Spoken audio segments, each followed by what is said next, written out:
Hello and welcome to another episode of the Unedited Adda with me, Srinjoy Sen. And I have with me today my school senior, super senior, Mr. Jayanta Basu, who is an investment banker. And I was delighted to hear about what he does, and I thought maybe we should share it with you as well. Welcome, sir. Thanks, Srinjoy, for sparing your valuable time. It's a sheer pleasure to actually run through my experience that I have gathered all through my life, and also to share some glimpses of what I do and what we can do and what I plan to do. Right. Now, coming back to the starting point, if you tell me to introduce myself, Yes, please. I am a qualified chartered accountant, but I have spent 3.5 decades of my career in financial services sector. Right. Initially, I was in Kolkata, and subsequently for next 25 years, I was in Mumbai. I have worked in premier companies like Larsen and Toubro in the financial services division, and also I have subsequent to that I was CFO of a real estate company. I was in the integrated risk management of a premier multinational NBFC, and thereafter I ventured into investment banking, where mostly I was doing syndication of debts. And the main clientele for me all along was the real estate segments. As in Mumbai, you are aware that it's a very big business. Absolutely. Yeah. And it's very big money involved, and it's it's a very viable business. And so I have done several deals in that segment. Now, due to some family reason, I have settled in Kolkata, and for past few years, I have concentrated in one of India's most promising, perhaps one of the mainstay of Indian economy, small and medium enterprises. Right. Now, while looking at SME, this present government is giving enough fillip and push for the growth. Even during COVID period, they have come up with a lot of schemes for the aid and help of this segment.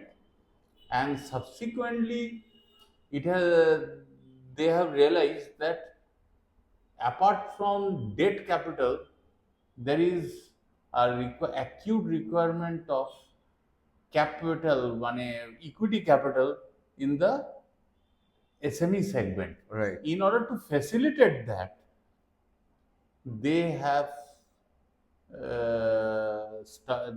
basically started these SME platforms where small IPOs or small companies can happen, and it has really become good. I will not say that some accidents do not happen. In any event of life, or there are people who always try to game the system. Right. But in general, this is this has opened a world of opportunity for the SME people, whereby instead of borrowing money, they can actually enhance their net worth capital. There's a benchmark which is being set for these companies, and there's a valuation model which is getting created, and above all, there's a visibility factor which is helping these SME companies. Amazing. So that today's SME becomes tomorrow's superstars. So this is where we as advisor, we try to spot promising SME companies, and we try to basically handhold them from and then find out what do they need, how much of debt capital, how much of equity capital, do they have adequate equity capital. See, finance is like I think it's a very loose comparison. Finance is like salt. lack of salt makes it tasteless. Too much of salt also spoil the taste. Absolutely, absolutely. Such a great comparison. So finance, you need it at an optimum level. Very much. And that mix of the finance, how much is debt, how much is capital. See, in India, if we look through these SME companies, this capital market was not open to them. It was basically family money which used to get pushed into business. Right. Subsequently, friends and relatives, they come. Then there is a concept of angel investor and startup funds and all those things. If and when they come, but today they are not at the mercy of these banks for money to start business. This is where I see lot of opportunities for these young promoters who are genuinely interested in furthering their business in a reasonable way, in a good way, and in a sustainable way. Right.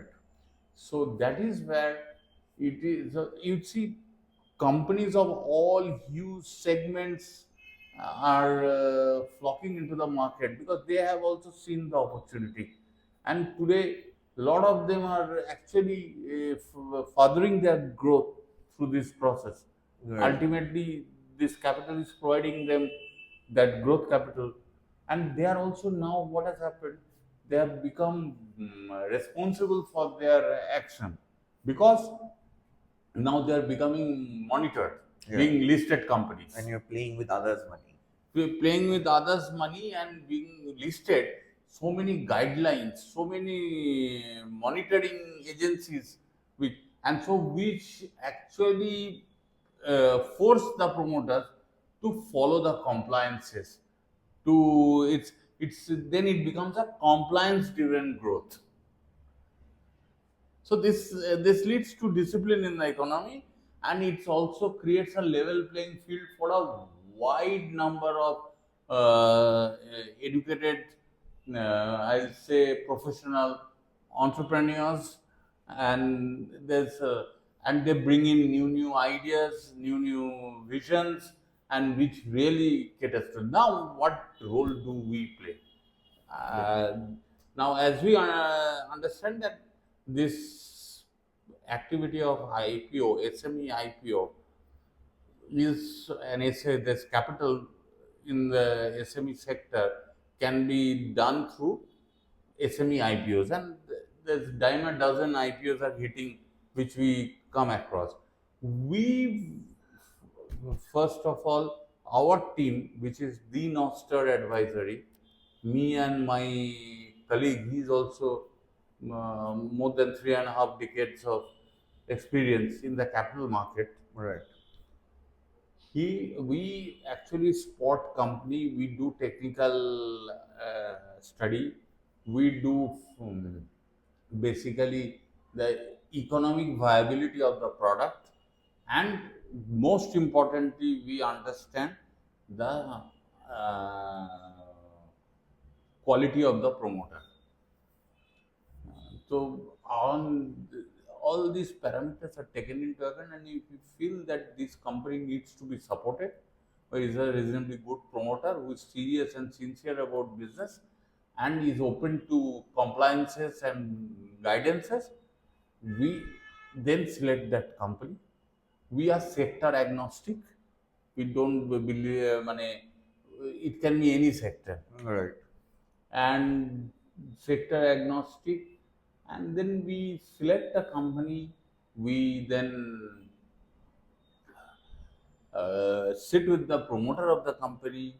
We then basically chart out a growth plan, and this is the amount of debt capital. This is how, because our entire analysis is on the basis of the demand and supply of that company and the cash flow.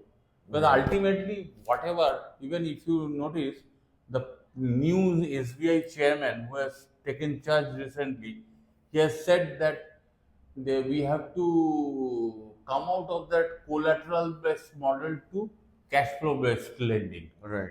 So that is where we are also, we try to understand and estimate the cash flow of the company, and how much of it needs to be supported by capital, how much of it is supported by debt, and basically what is the working capital requirement.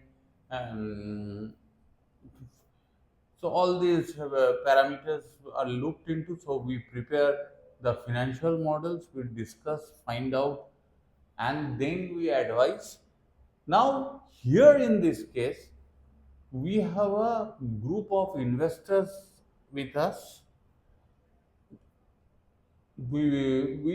After we are satisfied, we basically take the financials and the company's case to our potential investors, and basically we refer the matter, and after they go through it, and in a very quick time, we have to give them some reasonable time to understand, because there are several opportunities, out of which whether that opportunity is attractive enough for them, because they should be satisfied with the value creation. So if that happens, then if they give the green signal, then we start the second process of taking it to the IPO stage. Now going to IPO stage, there is the appointment of lead banker, preparation of red herring prospectus, then appointment of underwriter, market maker. All these things we have everything ready. We have tie-ups with people. We can do all these things. We just guide these companies. Our job is to guide these companies and take them through this process Right. in a seamless manner. So that, because one thing is important, promoters are extremely guarded about their share, because Sure. they consider that company as their child. This is my experience. So whenever there is a dilution of stake, because they will be selling the shares to the public, they are extremely cautious, and they feel that something very valuable. So in order to allay that fear, you have to instill that confidence in the promoter. So that is exactly what we do. Right. And we show them the path to value creation, and tell them that, look, this ultimately, whether you dilute your percentage from 100% to 60% or 70% is not important. Today your value of the company is X. This will be something like, in 3 years down the line, if you follow this plan, it will actually be 3x, 4x. This is how, X plus something. Right. This is how it should be. And you have to follow. Ultimately, see, no product is sellable if the content is not right. Very true. Absolutely. We only guide the promoter so that the content remains good, and the delivery remains valuable. Right. This is what we do. And we oversee the entire process. This is how we have done so far. Some 2, 3, 4 issues I can readily name: Sharp and Chucks IPO, Akanksha Power Infrastructure. They are basically manufacturing smart meters, Oh, right. and it's a Nashik-based company. Sharp and Chucks is a Jalandhar-based company. They are supplying parts for tractors. Right. And then committed cargo in the logistics segment. So I'm just giving you some examples. Right. So, any Acha- startup willing to scale up and get into the IPO mode is a good connect for you, or any SME. Any SME is good connect, but for SME IPO, there is a eligibility criteria. Okay. That I can share later And on. what is the criteria in There's a general? lot of criteria. But still, in general, And just in to get general, an it has understanding. to be profit making for last 2 years out of last 3 years, cash flow positive. There's so many things. There should Right. not be any default allegation against the promoter of the company. Right. There is no civil case lying with the promoter of the against the promoter of the company. That eligibility, that's a I thought that's a mechanical part of it. Acha. But we have to first understand whether that business is sustainable and whether the promoter is the right person to carry on with that growth. That is the best, Right. the most important part. The eligibility criteria that can we will handle them and take them through. Right. Got your point. So this part is something that you can literally mentor a Yes. lot of Yes. startup owners as well as company owners to build this together. So this may not happen in one day, right? So this is a very long term process which For happens. a real startup, it's a long term process. But there are a lot of evolved SMEs. In fact, I came across some of the SMEs in the BNI convention. Right. In fact, one of them told me when I told them, they asked me, "What do you do?" I told them, "Well, sir, in next 12 to 15 months, we are coming up with our IPOs." Amazing. So, so it's like that. And one of the process for the IPO is that we also do pre-IPO placement of shares. Right. So all those commercial terms can be done later on. But Right. this is the concept. This is what we do, and this is why we feel. With the SME, I need not elaborately discuss about the importance of SME, Absolutely. which provides the largest employment to the population. It's and this is this IPO is one of the opportunities by which SMEs can sustain their growth and can really become a upcoming star to a superstar. Oh, yes, that is really a great thing to know. And the best part, if you are watching this and you are willing to grow and you are willing to be mentored by someone as amazing as Sir sitting here, I will drop Sir's contact details in the description. For sure, get in touch with him, go and meet him, or maybe if you're not in Calcutta or wherever, you can just go on a online meet and yeah, you have a team in Bombay as well, right? So in general, for sure, not a problem. And really, I thank also you. often travel to Mumbai. Oh, you also go. Yeah.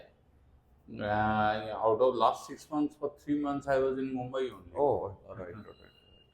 Oh, going. So you keep going up and down. no. But then, of course, he has a special heart for our city of joy. So anyone willing to connect with him, for sure, get in touch. And Because I have come across a lot of companies who have the potential to grow.